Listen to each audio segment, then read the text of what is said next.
시청자 여러분 안녕하십니까? BOA 모닝뉴스 시작합니다. 북한에 의한 천안함 피격 사건과 연평도 포격 사건, 또 제2연평해전에서 전사한 용사들을 기리는 서해 수호의 날 행사가 한국에서 열렸습니다. 슬픔을 가슴에 묻고 지내는 용사들의 가족, 그리고 생존자들을 한상미 기자가 만났습니다. 10년 전인 2010년 3월 26일 밤, 경계 임무를 하던 천안함이 피격됐습니다. 40명 사망, 6명 실종. 실종자 수색 과정에서 고 한주호 준이도 사망했습니다. 추모 행사장에 참석한 천안함 생존자 전준영 씨가 생사를 같이 했던 전우들 앞에 섰습니다. 어느덧 10년이란 세월이 무심하게 지나갔습니다. 저녁을 앞두고 동기들과 저녁복을 맞췄던 기억이 생생한데 지금은 혼자 남았습니다. 아까 전에 너무 막 화가 나서 눈물이 났었어요. 그 영상 보는데 계속 진짜 북한 아니었으면 지금 내가 이 자리에 앉아 있지도 않고, 유족들 보니까 유족들 울고 있잖아요. 저기 다 북한 때문에 저러고 울고 계시고 슬퍼하고 계시고 보지도 못하고 만지지도 못하는 건데. 한일 월드컵 경기로 들떠 있었던 2002년 6월. 서해 연평도 북방한계선 근처에서 임무를 수행하던 한국 해군 고석정에 북한 경비정이 기습 공격을 하면서 전투가 벌어졌습니다. 한국 장병 6명이 전사했습니다. 북한군도 13명이 사망했습니다. 제2연평해전에 참전한 뒤 천안함에 승선했다 산화한 박경수 상사의 묘비 앞에 연평해전 참전 용사들이 헌화합니다. 유가족들은 침통한 심정으로 먼저 간 아들과 남편, 아빠를 기립니다. 천안함 전사자 이상희 하사의 아버지 이성우 씨. 자식을 먼저 떠나보낸 아픔은 10년 전이나 지금이나 똑같지만 나라를 지키다 희생된 아들이 자랑스럽다고 말합니다. 보고 싶죠. 이 마음이야. 언젠간 저도 자식의 품으로 가는 날이 있겠죠. 그때까지 저 하늘나라에서 잘 있고 만날 때까지 잘 있기를 바라고, 사랑한다는 말을 꼭 했어야 되는 건데 살아생전에 그 말을 못했습니다. 그게 참 안타깝고 아쉽습니다. 서해 수호의 날은 제2연평해전과 천안함 피격, 연평도 포격 도발 등 북한의 무력 공격으로 전사한 55 용사를 기리는 날로 지난 2016년 한국 정부 기념일로 지정됐습니다. 천안함 전사자 46명과 한주호 준이, 제2연평해전 전사자 6명, 연평도 포격전 전사자 2명 등 55명입니다. 취임 후 추모식에 처음 참석한 문재인 대통령은 천안함 용사 고 민평기 상사의 어머니 윤청자 여사에게서 천안함 피격이 누구 소행인지 말해달라는 호소를 들었습니다.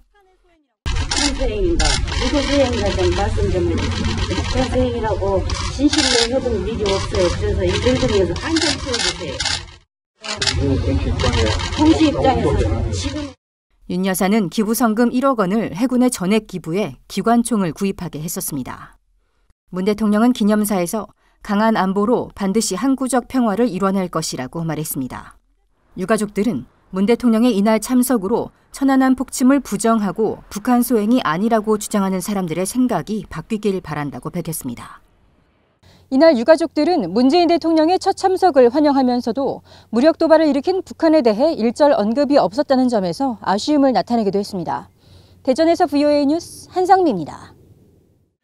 미국 정부가 신종 코로나 바이러스에 취약한 60여 개 나라들을 돕기 위해 2억 달러가 넘는 지원금을 책정했다고 밝혔습니다.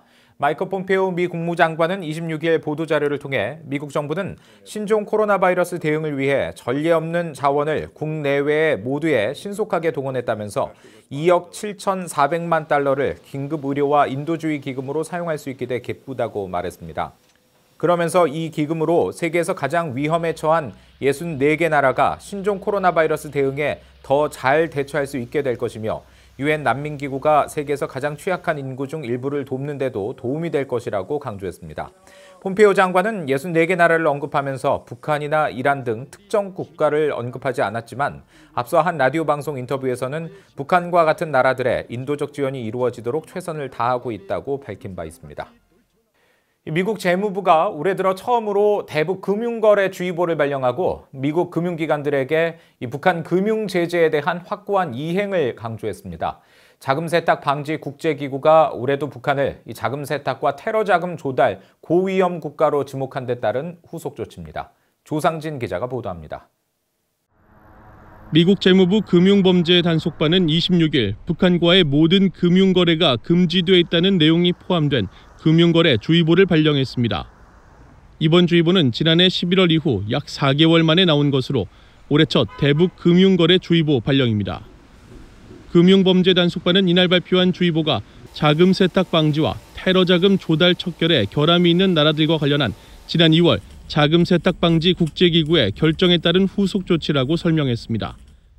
그러면서 북한의 경우 최고 수준의 제재인 대응 조치가 필요한 고위험 국가에 포함됐다고 지적했습니다. 북한은 자금 세탁 방지와 테러 자금 척결과 관련한 중대한 결함을 여전히 해소하지 못하고 있다는 자금 세탁 방지 기구 성명도 밝혔습니다. 금융범죄단속반은 또 이번 주의보에서 모든 미국인들에게 북한과 북한 정권, 북한 금융기관들과의 거래가 금지돼 있다는 사실을 거듭 강조했습니다. 아울러 유엔이 경제 금융 제재와 관련한 여러 대북 결의들을 채택했다며 유엔 회원국들은 안보리 대북 결의 조항을 지켜야 한다고 밝혔습니다. 재무부는 그동안 북한이 주력해온 핵무기 프로그램에 중점을 둔 대북 제재를 시행하고 있다고 강조해왔습니다.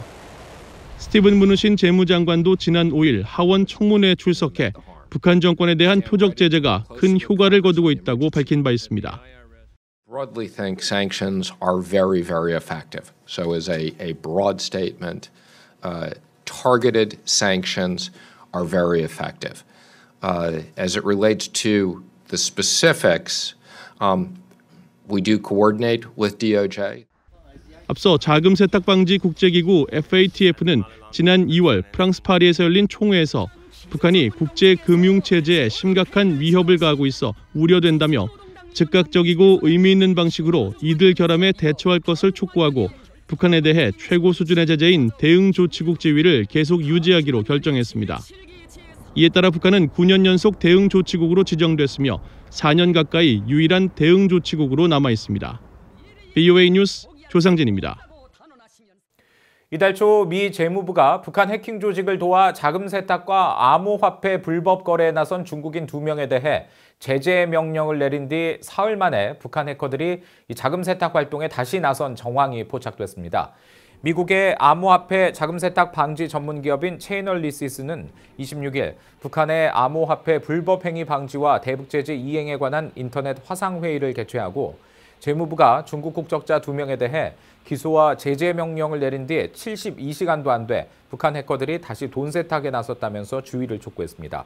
체이널리시스는 북한 해커들이 암호화폐 제재 이후 과학 수사를 피하기 위해 해킹 이후 시간을 두고 암호화폐를 현금화하는 등 돈 세탁 기법을 향상시키고 있다면서 2018년에는 해킹 후 현금화까지는 300일가량 걸렸지만 2019년에는 해킹 이후 수일 내에 현금화가 됐다면서 블록체인 등을 활용한 북한 해킹 활동 추적을 강화해야 한다고 밝혔습니다.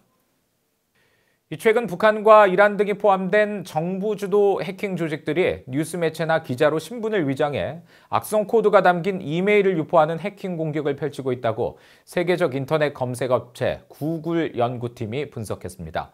구글 산하 해킹 분석 연구팀인 구글 위협 분석 그룹은 26일 공개한 자료를 통해 국가 주도 해킹을 막기 위해 지난 한 해 4만 건에 가까운 해킹 시도를 대상자들에게 사전 경고했으며 이 가운데 북한과 이란 등이 포함된 해킹 공격 정황을 포착했다고 밝혔습니다. 특히 북한 등이 포함된 해킹 공격 시도는 올해 초 급증하기 시작했으며 이들은 해킹 대상에게 신뢰를 주기 위해 기자나 뉴스 매체 관계자로 신분을 위장해 계정에 접근하거나 기사 내용에 영향을 미치려 했다고 연구팀은 지적했습니다.